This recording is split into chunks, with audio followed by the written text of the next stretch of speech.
Hello students, welcome to online class. Today I continue chapter journal. Important points of GST. देखिए हमने पिछली video में पढ़ा था व्हाट इज़ GST. अब इससे रिलेटेड कुछ इंपॉर्टेंट पॉइंट्स है वो देखिए. GST is charged by the registered seller of goods and or services or both at the prescribed rate on the sale value after trade discount. ये मैंने पीछे बताया था, केवल रजिस्टर्ड सेलर पर ही ये चार्ज होती है और उसी सेल्स पे एक प्रेस्क्राइब रेट से ट्रेड डिस्काउंट माइनस करने के बाद. On interest rate sale both CGST and SGST are charge and half the prescribe rate of GST on interest rate sale IGST is charge. जो हमारी इंटरेस्ट रेट सेल होती है उस पर कौन सी GST चार्ज होती है? CGST और SGST. और जो प्रेस्क्राइब रेट होता है हाफ CGST में और हाफ SGST में. और दूसरी कौन सी होती है? इंटर स्टेट वाली पे कौन सी GST चार्ज होती है? IGST. नेक्स्ट है आपका GST पेड ऑन परचेज. जब हम GST किस पे पेड करते हैं? परचेज पे. उसे क्या बोलेंगे? Input GST. Is set off against GST collected on sale. जो हमने GST पेड की है वो GST कलेक्ट में से हम उसे क्या कर सकते हैं? सेट ऑफ कर सकते हैं, पूरा कर सकते हैं. ठीक है, तो वो कौन सी GST होती है जो सेल पे लगती है? Output GST. Thus, where GST paid can be set off against GST collected, it is not a cost but it is an asset. तो ये हमारी क्या कहलाएगी? Asset. GST paid on purchase of asset to be used in business is allowed as input credit. ये क्या कहलाएगा business के लिए? इनपुट क्रेडिट, जो GST हमने पेड की है. और GST collected is a liability. ये हमारी लाइबिलिटी किसके लिए?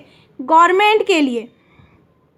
Since it is collected on the behalf of the government.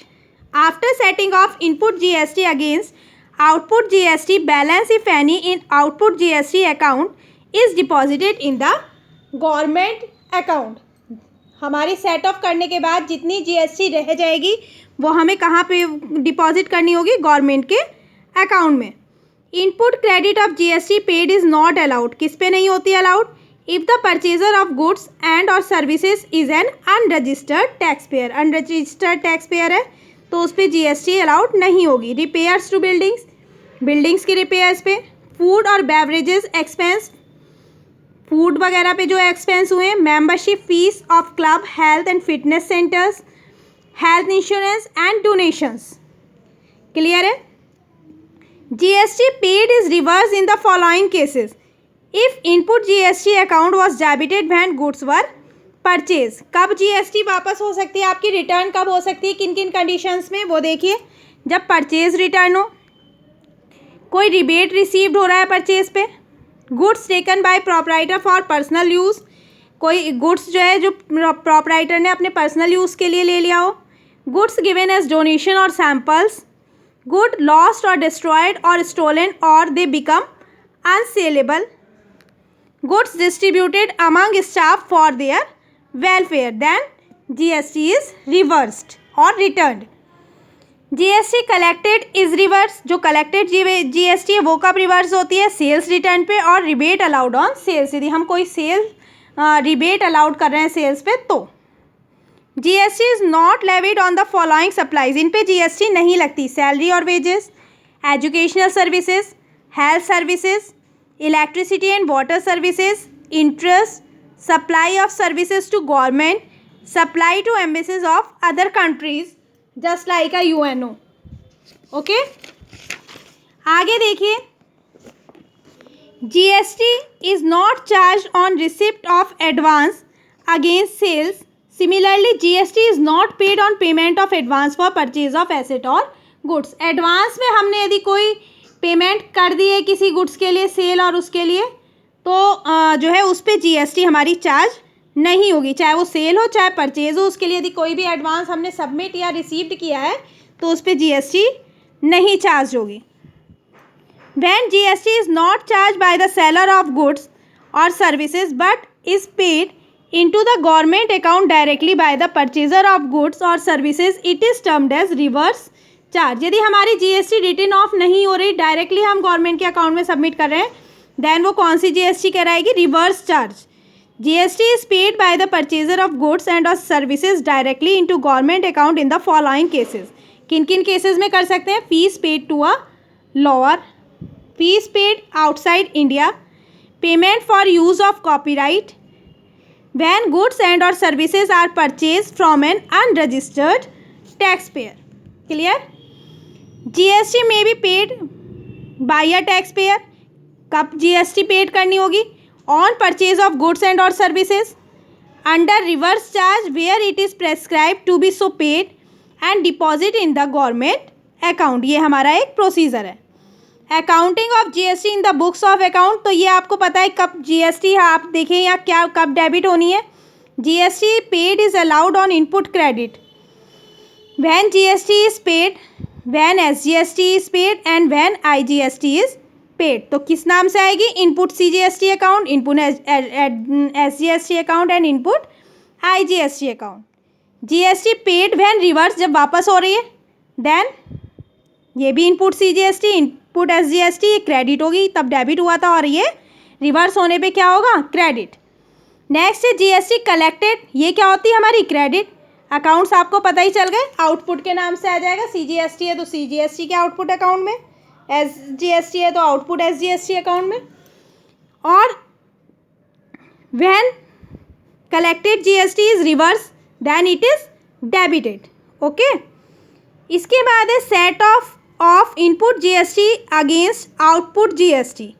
किस तरीके से जो है कौन सी जीएसटी किससे सेट ऑफ हो सकती है? देखिए यहाँ पे एक फ्लो चार्ट दिया हुआ है जिसमें हमारा ये इजीली समझ में आएगा। इनपुट सीजीएसटी किस किस से सेट ऑफ हो सकती है? आउटपुट सीजीएसटी से और आउटपुट आईजीएसटी से। Okay, input SGST output SGST से हो सकती है और आउटपुट आईजीएसटी से। एसजीएसटी सीजीएसटी से नहीं हो सकती, सीजीएसटी एसजीएसटी से नहीं हो सकती, आईजीएसटी से हो सकती है। और इनपुट आईजीएसटी है वो आईजीएसटी से भी हो सकती है, सीजीएसटी से भी और एसजीएसटी से भी हमारी सेट ऑफ हो सकती है। क्लियर है स्टूडेंट्स? तो इसी तरीके से यहाँ देखिए क्वेश्चन दिया हुआ है, कुछ हमारी यहाँ जीएसटी दी हुई है। इनपुट सीजीएसटी अकाउंट में कितना अमाउंट है, इनपुट एसजीएसटी अकाउंट में कितना अमाउंट है। तो देखिए फर्स्टली हमने यहाँ 3 कॉलम बना लिए, सीजीएसटी, एसजीएसटी और आईजीएसटी। इनपुट कितनी है हमारी? हमने 2 लाख और 5,25,000 ये दिया हुआ अमाउंट। अब लेस इनकी आउटपुट जीएसटी हमने माइनस करी, तो ये 2 लाख था। 3 लाख हमारी क्या है? आउटपुट जीएसटी है, तो 1 लाख बचा बैलेंस। इसमें 2 लाख था, 3 लाख हुआ, 1 लाख बचा बैलेंस। ये 5,25,000 था। आईजीएसटी का हमारा क्या था? 4 लाख। तो 1,25,000 हमारा क्या बचा? एक्स्ट्रा बचा। अब आईजीएसटी से हम सीजीएसटी और एसजीएसटी दोनों को सेट ऑफ कर सकते हैं। तो देखिए एक का 1 लाख हमने यहाँ पे पूरा सेट ऑफ कर दिया, तो इसका में कुछ अमाउंट नहीं बचा, ये पूरा का पूरा हमारा सेट ऑफ हो गया 1 का 1 लाख। अब बचे हमारे पास तब भी 1,25,000 में से 1 लाख गए, 25,000 बचे। अब 25,000 से हमने एसजीएसटी सेट ऑफ की, तो कितना बच गया? 75,000 अभी हमें पेबल होगा गवर्नमेंट को। ठीक है, तो इस तरीके से ये एडजस्टमेंट हमारे होते हैं। GST is a value added tax since input GST is set off against output GST. जो मैंने ये ऊपर बताया यही सब यहाँ पे आपको रिटिन में दिया हुआ है, एक बार इसे रीड कर लीजिएगा। ओके, आगे देखिए electronic cash your credit register. Electronic cash और credit register is a government record of transactions of a registered tax payer under CGST, SGST and IGST. ये क्या है? एक गवर्नमेंट का रिकॉर्ड है ट्रांजेक्शन्स का। किस चीज़ का? एसजीएसटी, सीजीएसटी और आईजीएसटी का। In the registers GST paid on deposit is credited. GST यदि पेड हो रही है और डिपॉजिट हो रही है तो क्रेडिट होगी, and GST collected is debited in the tax payer account. If tax payer can draw a statement of his account and reconcile it with his record of transactions to verify whether he has been correctly granted credits for the GST paid and debited for the GST collected। तो ये क्यों करा जाता है हमारा? ये government का एक अकाउंट है, क्या नाम से होता है, इलेक्ट्रॉनिक कैश और क्रेडिट रजिस्टर्ड। इसमें क्या होता है कि वो IGST, SGST और CGST का कितनी कलेक्ट हुई और कितनी हमारी पेड हुई, ये सब इसके अंदर लिखा जाता है। तो जो अमाउंट होता है किसके द्वारा कितना आया क्या नहीं आया, इसका हम जो है एक स्टेटमेंट निकलवा सकते हैं और उसे अपने अकाउंट से मैच कर सकते हैं। मैच करना क्या कहा जाता है, रिकाउंसिल। क्लियर है। अब ऑब्जेक्टिव्स क्या है इस GST के, क्यों हम इतना काम कर रहे हैं ये, तो देखिए, developing common national market by having one indirect tax. सारे टैक्सों को मिला के कंबाइनली एक वन इनडायरेक्टली टैक्स में कन्वर्ट कर दिया गया। Decrease in cost of goods by removing cascading effect of indirect tax. जो कॉस्ट ऑफ गुड्स है वो क्या हो जाए हमारा, उसकी वैल्यू रिड्यूस हो जाए। Ease of doing business, business करने का जो तरीका है वो हमारा क्या हो जाए, ईजी हो जाए। सिंप्लीफाइंग कॉम्प्लियंसेस ऑफ इनडायरेक्ट टैक्स, जो अलग अलग टैक्सेस हैं उसके बारे में जो हमें जानकारी नहीं है, जो दिक्कतें आती हैं वो भी हमारी सिंप्लीफाइड हो जाए। Better and effective indirect tax management, ज़्यादा अच्छा वो है ये हमारा indirect tax management. Attractive foreign direct investment, जो फॉरेन डायरेक्ट इन्वेस्टमेंट है उनके लिए ये अट्रैक्टिव है। अपलिफ्टिंग GDP, तो India was a cash economy and as a result the data for computing gross domestic product was not reliable. हमारी जो GDP है वो रिलायबल नहीं है। With in the introduction of GST businesses are more channelize resulting in more authentic data for GDP, as a result GDP will be higher. तो इसके कारण जो हमारी GDP है, ग्रॉस डोमेस्टिक प्रोडक्ट है, वो क्या हो गई है, हायर, बढ़ गई है। इसी तरीके से eradicating cash economy, GST has brought in a system whereby business are more and more coming into the system resulting in eradicating cash economy. अब कैरेक्टरिस्टिक्स, क्या इसकी विशेषता है, तो GST is a comprehensive indirect tax. GST has replaced, कितने tax से replace किया गया, 17 इनडायरेक्ट टैक्सेस से इसे रिप्लेस किया गया by the state government and central government under the previous indirect tax prism. जो पीछे 17 इनडायरेक्ट टैक्स चलते थे उन सब से जो है इन्हें रिप्लेस करके एक टैक्स बना दिया गया। GST can be collected by a registered tax payer, केवल रजिस्टर्ड ही टैक्स पेयर से हम इसे कलेक्ट कर सकते हैं। GST is a value added tax, इसे हम एक दूसरे से सेट ऑफ कर सकते हैं। GST is a destination based indirect tax. GST is charged every time a supply is made till the time goods and or services reach the consumer, will not be sold further, thus it is a destination based tax। जब sold होगा जब ही इस पे tax दिया जाएगा। It is a supply based tax। If input credit of GST paid is allowed, it is an asset। जब GST paid हम allowed कर रहे हैं तो क्या होगी, ये एक एसेट होगी। और जब GST कलेक्टेड कर रहे हैं तो it is not a income but it is a liability।